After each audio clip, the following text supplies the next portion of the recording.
Hey guys, this is Dimitri Clinton. I'm a community specialist here at Bandai Namco, and I'm here with Steven Akana. He's a brand manager for Ni no Kuni 2, and we are checking out the Ni no Kuni 2 Revenant Kingdom demo that appeared at E3. We're just going to do a walkthrough real fast and show you some of the features, some of the gameplay, some of the boss battles, and just some of the cool gameplay mechanics in the game. So Steven, go ahead and start us off. Yeah, I think what we'll do is, so the demo that we had at E3, it actually features two separate areas. For the demo, we really wanted to give people a chance to really just jump straight into the action.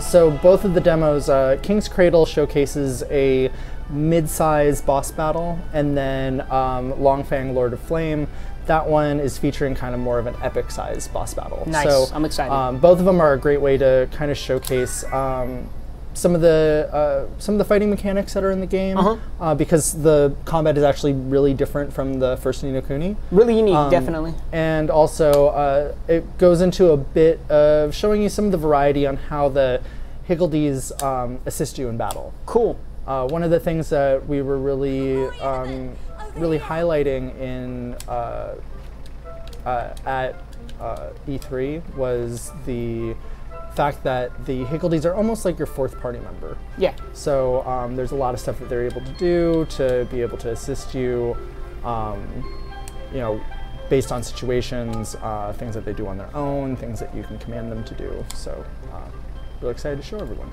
Rockin'. So while we were talking, we actually heard someone talk over us. That was Tani, one of the Sky Pirates, right? Can you give us a little more background on her?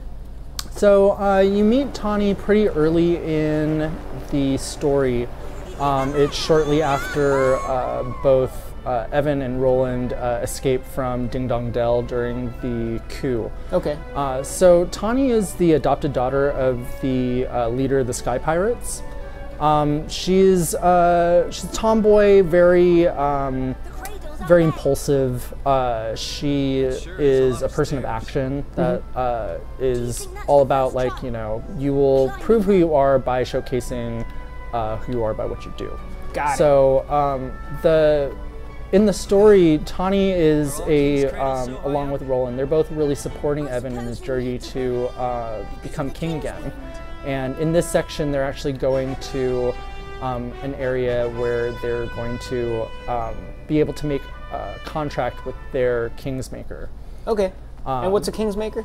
Kingsmaker is, there is, for every person that is a king in Evan's world, there is a Kingsmaker that basically they make a bond together and they signify that person's right to be a king within this kingdom. It's kind of getting approval to become like a full-fledged king. Yeah, or it's kind of proof of their ability to be a king. I see. Okay. And I actually want to go back really fast. You while we were talking, we also entered like a chibi-sized world map. Is that like a design choice that they did? Because I noticed now we have human-like proportions in our characters again. While we were on the map, we were kind of small, very old-school JRPG feel to it.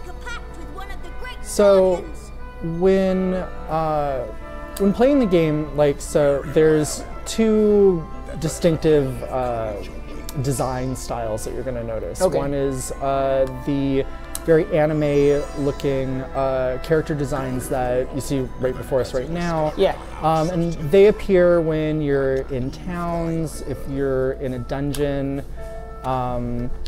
and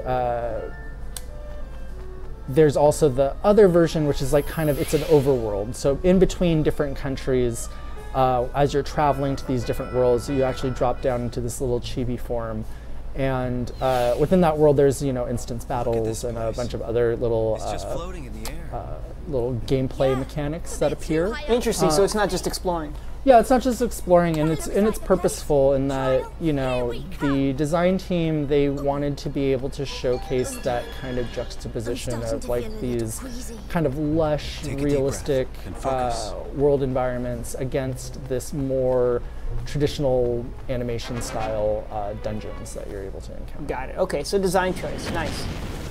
And I'm guessing this is the trial that we're going to have to face. Yes. So, and within this trial, actually, there's a couple different activities that we do, but for the demo specifically, it's fighting against this character Thog. And he's one of the Kingsmakers, right? No, he is a part of the Trial of Courage. So, in defeating Thog, Evan was able to showcase his ability to be king. So it's a test of his courage and bravery. Got it. And there we have the Higgledies, those small little guys that have different, I guess, elemental properties that can be used to help you, right? Yes. So if you see like the fire Higgledies, they're throwing little swords over at Thog right now. The water guys are throwing some water attacks. So there's things that they'll do on their own, but if you see these Higgledies here, they're giving me an opportunity to be able to boost my attack power. Same with the Wind Higgledies. If they give me an opportunity, I believe they will give me a shield buff. It's very cool. Like if you're in that vicinity, that's how they work. I always thought you used like the right analog stick to control it, but no, they move on their own. Yeah, so they have their own sensibilities in looking at what's going on in the battles, and you can tell there's always a leader to each of the groups, and the leaders are kind of signified by they'll have like a little neck charm. Like if you look at the Wind Higgledies here, he has like a little cape around him, or on the fire ones, there's a guy who has a little bulldog collar. And they're called Higgledy Heroes. Okay. So the Higgledy Heroes are almost like the generals of these little groups. So they're like saying, hey, come over here, we can give you a little bit of assistance, and then boosted my attack power. That is some crazy attention to detail. I didn't even notice that when I played the E3 demo originally, that some of them have like a collars or a charm around their neck. That is cool. Can you customize these Higgledy Heroes, or they kind of just do their own thing? We don't have any information on customization for the heroes, but there's a lot of cool information that's in the pipe. So I think this is a great first outing for people to be able to get a glimpse at these cute little sprites and seeing how they interact with you in the game. Definitely. And if you saw right there, so when you press the R2 button, you can bring up your different skills. So there's physical attacks, there's magic attacks. But if you hold down the button when you're doing that, you can actually use the different Higgledies to add additional elemental buffs to it. So if I'm doing a regular special slash, it's going to just have physical damage like that. But if I go ahead and charge it, then I can start adding in fire, water, wind, and then when I do the attacks, oh, actually I was doing a heal right there.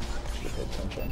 And do you have to be within the specific Higgledy's vicinity in order to charge the attack, or you can do it from anywhere? No, they'll come towards you as you're charging. I see. But you do have to hold down the charge for a little bit of time. The longer you hold it, the more different Higgledies will start to join in. Okay. I'm really impressed by these graphics. The art style is just amazing in this game, and it just runs so smooth. It's going to be a crazy RPG once it's all done. I noticed there's like these blue orbs by your life bar there. Do you know what those do? So if you look up at the life bar at the top, some golden thing just popped out. Get back here. What is that? So when you collect one of these, it's when at certain points, if you interrupt the enemy that you're fighting, it'll give you one of these orbs that makes you super overpowered for a short period of time. So you see that gold bar that's up at the top. Yes. So that's showing how much time I have to actually utilize this, and you can actually chain it multiple times. So I'm like, oh, give me another one of those gold guys. So it can actually shorten the battles. Yes. Okay. It's one of those things that it's not required for you to be able to, like, you don't have to be able to execute them to be able to win, but it does assist you in getting through battles quicker because you're attacking with much more power. Got it. But going back to the blue orbs, so as you're doing physical attacks, you see those little gems that are above the life bar? Yes. As if I want to do a physical attack or a magical attack, every time I do that, it's going to cost me one of those little pieces. Okay. But I can refill those by going and doing some physical attacks against against it. I see. Okay, and that's how. So it doesn't recharge over time. You actually have to perform physical attacks in order to charge those the spheres up. Yeah. Got it. Okay. And it looks like you're almost done with this battle. The golden overpowered mode really helped you out. Yeah, and with this demo, we wanted to make sure that we were simplifying. Since there's a lot of new concepts that we're showing people, we wanted to simplify some of the gameplay. So rather than being able to swap between Roland and Tawny, this demo locks you to just play as Evan. Okay. But in the full game, you're able to switch with your other party members on the fly. Nice. I was going to ask about that if I wanted to like switch to Roland. You're going down, dog. Wow. And there it is. Man, the character design is just ridiculous. He's so adorable for a giant enemy. Right?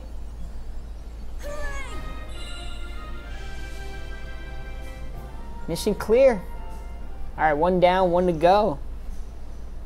We did it, Evan. We beat That horrible lump. He's not that horrible. I know, right? He's very cute. And if we pass the trial. So then we see Roland. Can you tell us a little bit more about Roland? So Roland comes from a completely different world. He ends up showing up in Evan's world kind of during the commotion of the coup that's occurring in Ding Dong Dell. And Roland in his own world, he's much older. He's probably in his mid-40s, late 40s. So he appears younger when he's... Yeah, he comes over to this world. Strangely, he's much younger, and he, in his own world, is a president of his own country. That might help Evan out a little bit. It's kind of why he decided to stay in Evan's world, is that he sees a lot of himself in Evan and sees that, you know, Evan has a lot of potential to be a great leader. So he decides that he's going to stay in Evan's world and help mentor and groom him to become a king. Gotcha. And that's a big theme throughout Ni no Kuni 2, is that, you know, your story, in this case Evan, but the idea that your story is crafted by the bonds and connections of all those that are around you, whether positive or negative. So when you have there's some villainous characters like Otto Mausinger. There's positive characters like Auntie Martha and the Higgledies. There's all these different characters that will really shape Evan as he grows to become a king. I see. Yeah. So it sounds like it's a coming of age story for him. Exactly. Yeah. What it takes to become a king, a good king. Got it. All right, on to the next one, Longfeng. I'm excited for this one. I've seen the opening cutscene. It looks amazing. I think we should just sit back and let people enjoy it. Yeah, this takes place in an area that right after Evan makes his king's bond with his kingmaker. Lofty, right? Lofty. They end up traveling to this country called Goldpath. And in this world, there's it's a casino town, and that's Longfeng. He's the guardian or the kingmaker for that country. I see. Okay. And for some reason, he starts acting very aggressive towards Evan and his party. They believe that something nefarious is going on, so they end up having to take him on in an epic battle in a volcano. I saw that thing at the bottom, Butcher, Baker, Kingmaker. What is that? Is that just his title? It's kind of just that, you know, for people who've played the first Ni no Kuni, they'll be happy to know that the team that, you know, was involved in the localization of the first game is also heavily involved in this one. So a lot of the nuance that they give to the localization is it's very similar and has that element of, even though nostalgia you usually don't say for games that are, you know, I would say wittiness. Yeah, no, I mean it's something that's very unique to Ni no Kuni itself. Definitely. And then we see Lofty at the bottom of the screen. He's giving Evan advice, or yeah, he's a part of the party, so he ends up acting a bit as a, you can almost think like a Jiminy Cricket. Like he's a bit of a comic relief. He does a bit of story narration and gives a bit of guidance to some of the elements that otherwise wouldn't really be described to you in the story. So he plays that kind of character. It's almost like I think of him as a like a character in a play, that their purpose is to guide themes and also provide that fun and comic relief. It seems to be a common theme within this game is for Evan to have guidance. I mean, you have Roland, Tani, they all provide a different type of guidance. It's really interesting to see that.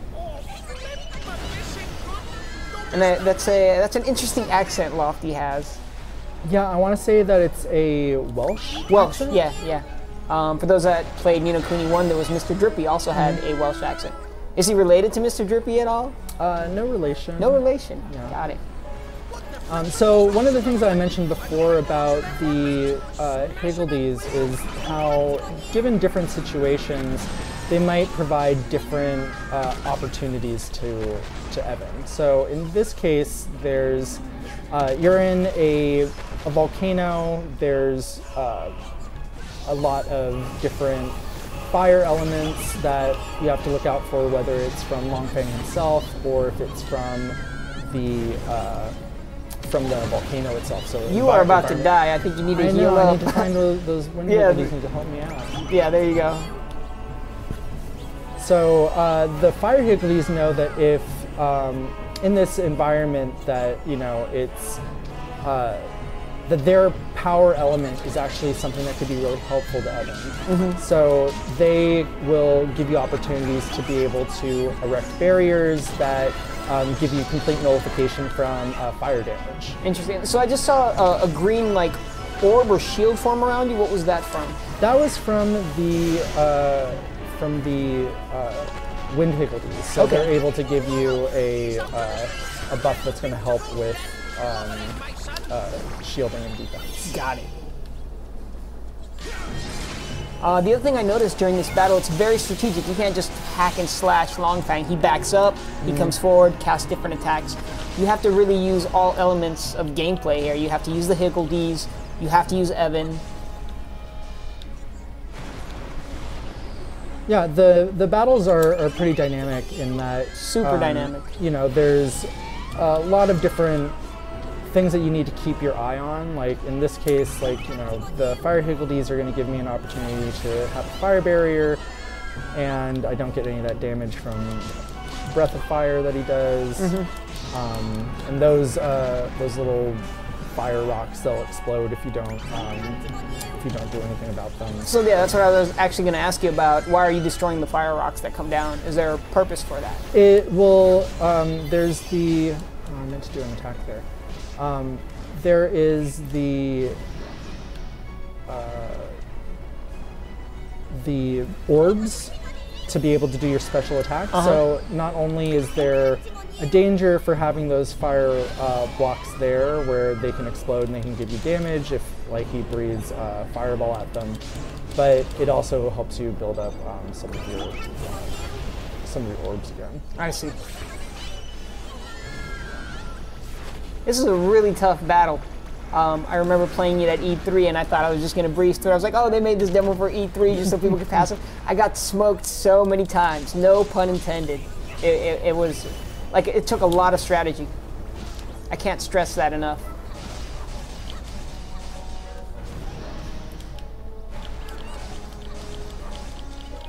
And with the real-time battle system also comes a lot of more different moves. You're able to jump now during combat. You're able to roll.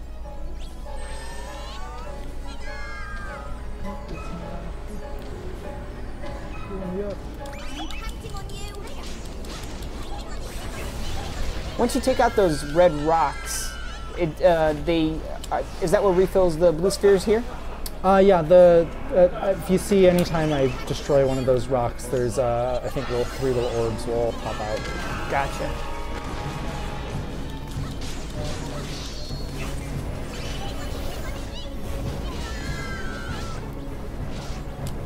So I'm guessing once you defeat Longfang, and I don't know if he can really go into this, does he, start helping you out? Is he vital to the story? You're just gonna have to get the game and find out. Yep, exactly. I figured that's the answer you'd give me.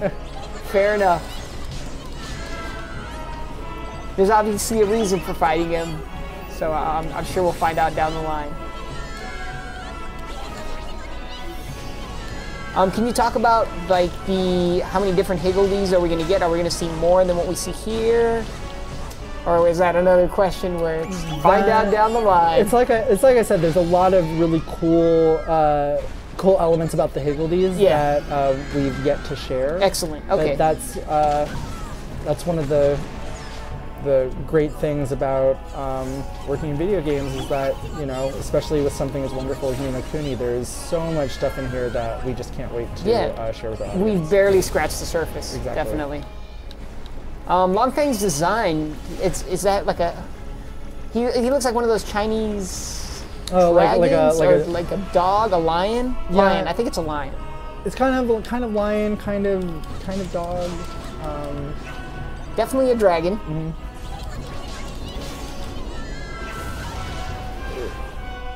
I can tell this is a time-intensive battle. Yes.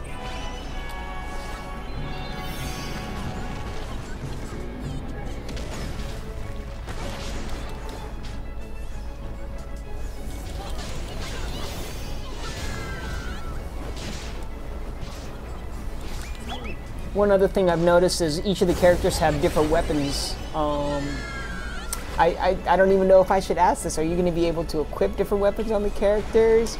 I'm pretty sure I answered my own question, and we'll find out later on. But I did notice that in the demo that they all have different weapons. No, and it's true that, you know, they have different weapons. There's different. You know, Roland has he has a long sword. He also has a gun that he's able to use. Right, I did see that in the cutscene. That's what I was actually heading towards, was the fact that Roland, he uses a sword, but I've seen him in the cutscene with a gun, with a strap. So that's really interesting, bringing a gun into this world.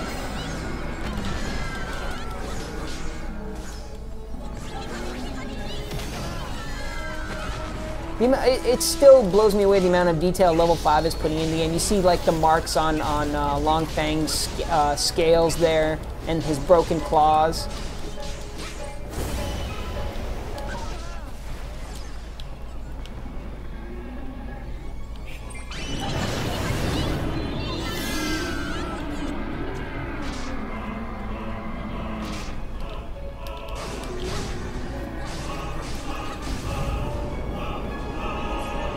And even when Longfang's at a distance, you're still able to cast spells and attack him. Yeah, you have magical spells that you're able to utilize, and with those as well, like same with your other attacks, you're able to charge them, throw multiple attacks in his direction. Would you say Evan's more cat or more person? He is half and half. Half and half, okay.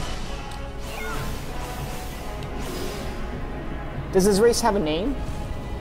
Or is it just cat people? I want to say it's cat folk. Cat folk, I think I've heard that, yeah. I'm really digging Roland's hairstyle with the ponytail. He's bringing it back. You don't see it too often, but he works it with the suit. I like that.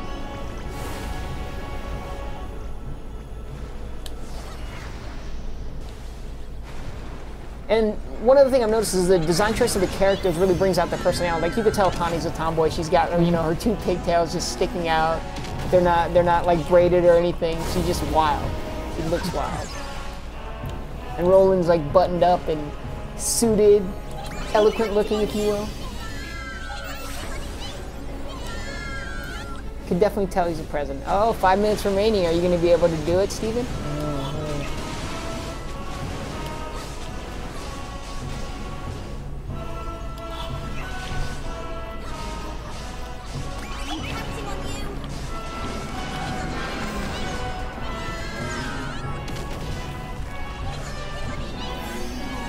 If you don't hear me talking, it's because I'm trying to let Steven focus on the last part of the battle. Like I said, it gets really tough, and it's hard for him to focus and talk to me at the same time. I'm trying to just see like all of the different areas I need to be looking out for. There it goes. Yeah, like I said, these battles, especially an epic one, or one as big as this, there's a lot going on. He's got to dodge the stones. Help me, Higgledies, help me. He's got to ask the Higgledies for help. And he's also got to listen to me talk about Roland's hairstyle. So there's a lot going on for Steven. I really respect the work that he's doing right now. It takes a lot. Well, that's the cool thing with this, you know, with the different spells that you're able to cast. Like, you know, I can keep track of my own health and I can heal on my own. It's just making sure that I'm, again, keeping track of all those different things that can be going on at one time. Got it. Even during the cutscene, you're able to attack him. That is interesting.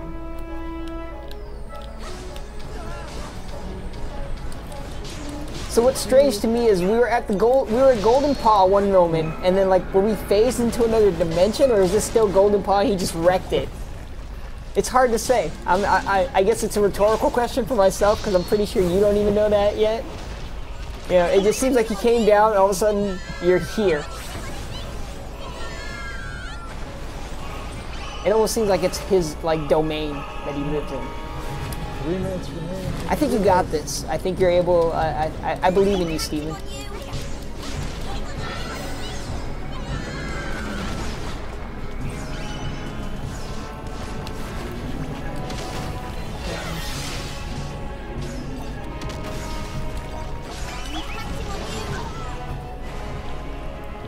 So yeah, we're just having Steven finish this up.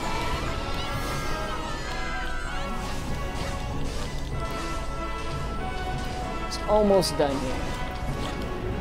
It's almost taken Longfang out. I believe he's gonna do it. I've seen him do it at E3. So as you can tell, not gonna be a easy game. I'm sure this ramps up. I'm sure this is a battle later on. But yeah, battles like this, it is a fully fledged RPG. It's like, you know, it may have a dare I say it, kiddie aesthetic, but there's a lot to it. And it'll ramp up and it'll teach you things. You're not going to go in there blind just fighting Longfang from the beginning. Well, I think the one thing to think about is that, you know, the aesthetic is very much like most, when you think about most Ghibli style films or Pixar films, Disney films, there's something that's very ageless and timeless. I like the fact that you mentioned Pixar, where it caters to kids, but there's like a lot of adult jokes. So it's like it's for general audiences. You know, there's jokes that adults will get, but kids can watch it too. And I think this is an analog for that, where kids can check out the cool visuals and the cool, like, you know, animated art style. Congratulations, Steven. But adults will enjoy like the combat, you know, and the depth of the game. So there we go. Mission clear. I knew you could do it, Steven. I had faith in you.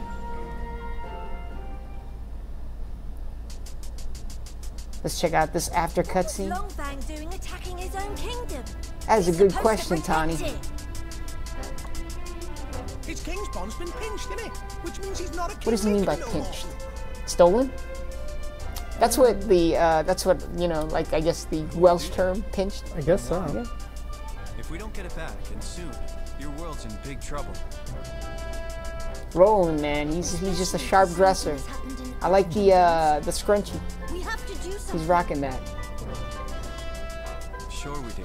Just Very unique character designs. Evan doesn't really have a hairstyle that I would rock, but he makes it work with the cat ears.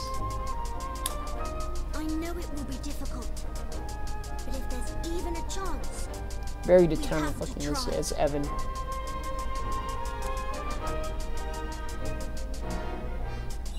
So that's it. Ni no Kuni 2, we just announced a new date. January 19th is when it's coming now. It's coming to PlayStation 4 and Steam, PC via Steam. We're going to have more details as the game's coming along. We're going to try and get more playthroughs. I hope you guys enjoyed this one. Steven, thanks again once again for joining me. It was awesome having you on. I'm glad you were the one playing and I wasn't. You passed all the trials here today. So yeah, thanks again guys for joining us, and look forward to more Ni no Kuni 2 Revenant Kingdom content as we get closer to the release date. Bye!